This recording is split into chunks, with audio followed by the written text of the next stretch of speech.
So, I'm jealous of Warhammer, and I'll tell you why. Mass Effect 3 multiplayer. I'm going somewhere with this. BioWare's sci-fi epic is my favorite universe in all of fiction. I love the planets, the races, the guns, biotics, tech, sports, politics, history. I love all of it. And yet, when it comes to having any video game experiences beyond its major releases, there's only ever been one option, with the exception of Infiltrator on iOS.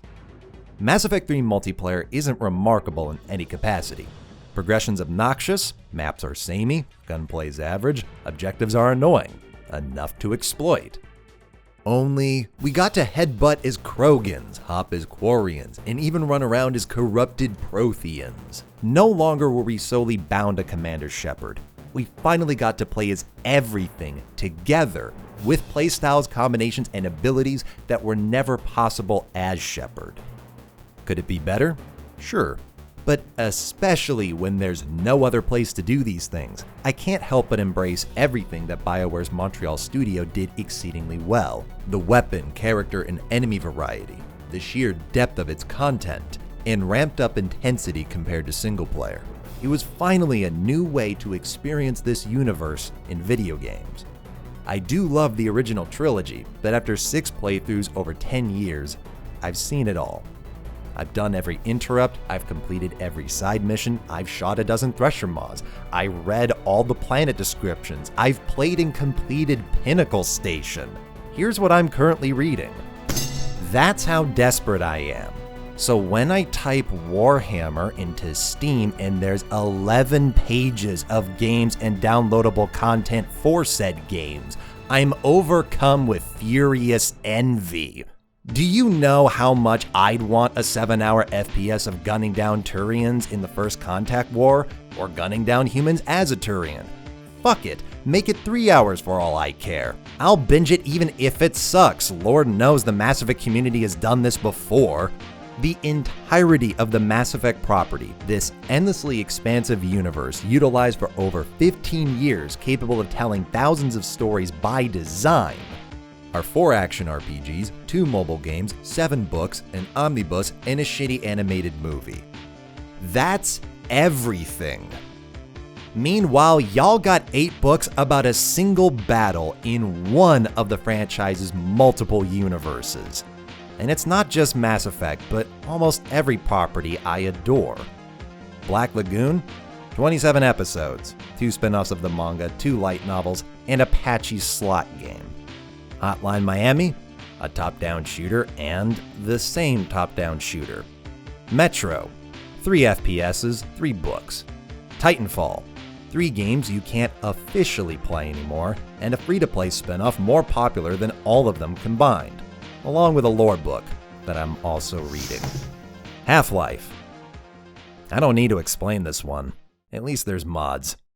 I have said that games should leave you wanting more, but that's really put to the test when I see another franchise which, unlike all of these, keeps pumping out releases with all the variety that I want. I want Mass Effect, but XCOM, Diablo, Total War, VR, Titanfall, Civilization, Galactic Empire, StarCraft, Left 4 Dead, Space Marines, and Left 4 Dead with Space Marines. And looking at Warhammer makes me sick.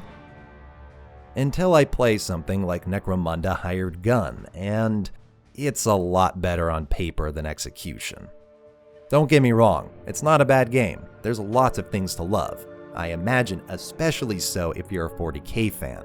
But that jealousy of this not being a Mass Effect, Black Lagoon, or Titanfall game starts to fade when it doesn't nearly reach the quality of any of those things.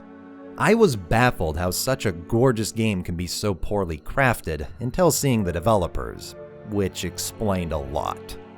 Playing this game, as somebody jealous of its status as an ambitious middle-market bounty hunter movement-based arena FPS with custom characters, weapons, and pets, I dropped it halfway through feeling rather cold. Like neither myself nor Warhammer fans are completely satisfied. These brands find themselves on 2 extremes. The former puts out a massive AAA action RPG once every 2 to 5 years via a mega publisher, and the latter releases middle-market niche products every 5 to 6 months, via an owner who will give the license to just about anybody. Both have their benefits and annoyances. Of the fans I've spoken with, there seems to be a real frustration with each Warhammer game. Its quality is a coin toss. Sometimes it's an utterly compelling and cohesive package like Fat Shark's wonderful Vermintide that I even prefer to the Left 4 Dead games they're inspired by. Other times it's Fire Warrior, or Silver Tower, or Dark Nexus Arena, or Death Zone, or Storm of Vengeance, or Eisenhorn, or Eternal Crusade, or Dawn of War 3. Though, there's lots of solid ones like Inquisitor, Blood Bowl 2, Battlefleet Gothic 2, Mechanicus, and Space Marine. These are some of the games often lauded by Warhammer fans, and the ones I'm most jealous of. It may seem silly to eyeball a bunch of games that aren't exactly wowing critics, but I think if we're being honest, it's what most fans want. There's so much enthusiasm for games like Star Wars Bounty Hunter, 007 Nightfire, Transformers War for Cybertron, Mad Max, Space Marine, and Mass Effect 3's multiplayer. And you cannot convince me it's because better games didn't exist. It's because despite their shortcomings, they're gateways into a world for fanboys and newcomers. Somebody who doesn't like RTS games might love third-person shooters, and thanks to Space Marine, they too can enter the Warhammer 40k universe and potentially fall in love with it. That is awesome, and it's just as cool for somebody who's played hundreds of hours of Dawn of War or painted their own Space Marines to finally control one and witness the scale of this world up close. Not to mention that many of the strengths in these games stem directly from their universes. Sure, there's better co-op shooters, but do they have Mass Effect's sleek homage to 80s sci-fi aesthetic? Or its large variety of distinct species to fight or fight alongside? Or its abilities which justify lightning-based shotguns and biotic-infused hammers? These are the things you just don't have in Gears of War.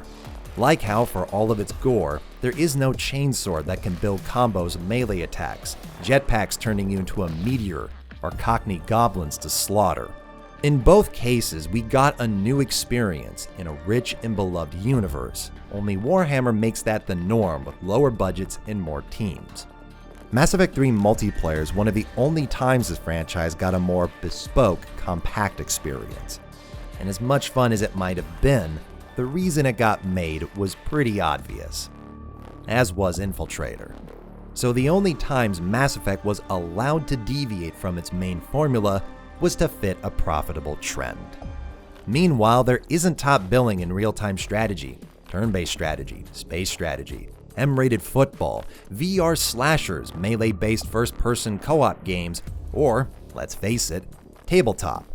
Yet, for all its failures, the Warhammer IP is going strong, continuously increasing its popularity, unlike, say for instance, Mass Effect. Now, that's not entirely an apt comparison.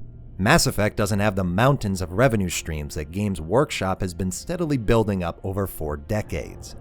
But that's kind of my point. Companies like EA repeatedly shoot themselves in the foot pursuing the #1 big-budget video game, even in genres that are rarely mainstream enough to be the #1 big-budget video game. They want billion-dollar franchises, but only one way, regardless of whether that method maps onto a company like BioWare or a franchise like Mass Effect.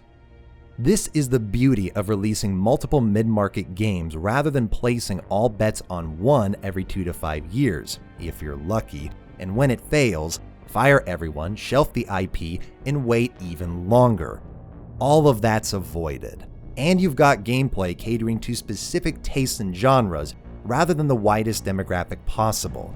That is always supported by an entourage of longtime fans loyal to the universe rather than a specific game. And the consequence is this.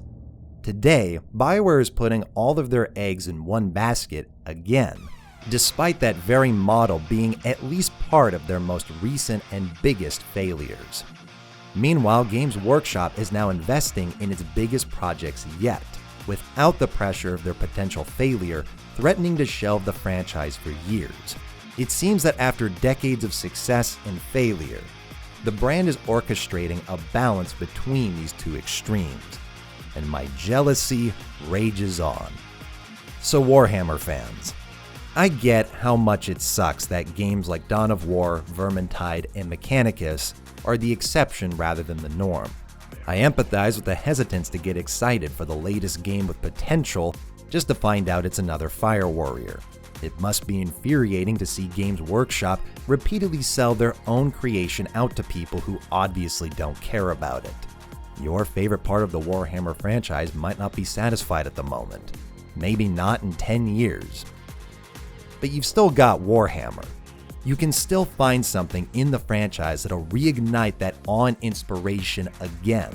There's still hours and hours and hours of content, quality content, for you to sink your teeth into, with the constant potential for more. And as somebody who is constantly scraping the bottom of the barrel, waiting and pleading for something, anything, fuck you.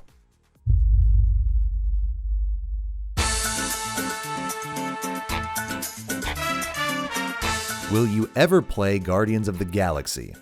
I've heard it's the closest thing to Mass Effect you can currently get, so definitely.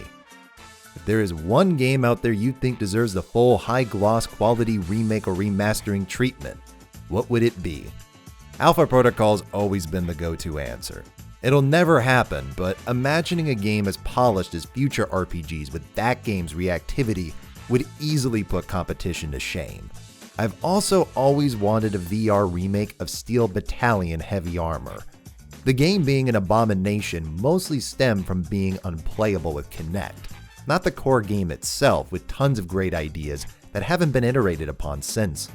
Favorite multiplayer that was tacked on to a single-player game? I think that one's been answered. Verstappen or Leclerc? Verstappen's already won a title, so mostly hoping for Leclerc this year. Fantasy or sci-fi? Sci-fi, no contest. On a surface level, I prefer guns to swords and cars to horses. In all seriousness, I think I prefer seeing a world where humanity has either earned or found technology with the potential to solve so many of our problems and failing, or the technology itself introduces all new problems. It's a topic that never ceases to fascinate and never stops being relevant to the real world. Though I can respect in the real world we don't have dragons. What is your favorite store on the Citadel? The one where Shepard can say, "Hey, everyone! This store discriminates against the poor!" Please, calm down. Would you say that living in Canada is equivalent to living in Canada? No.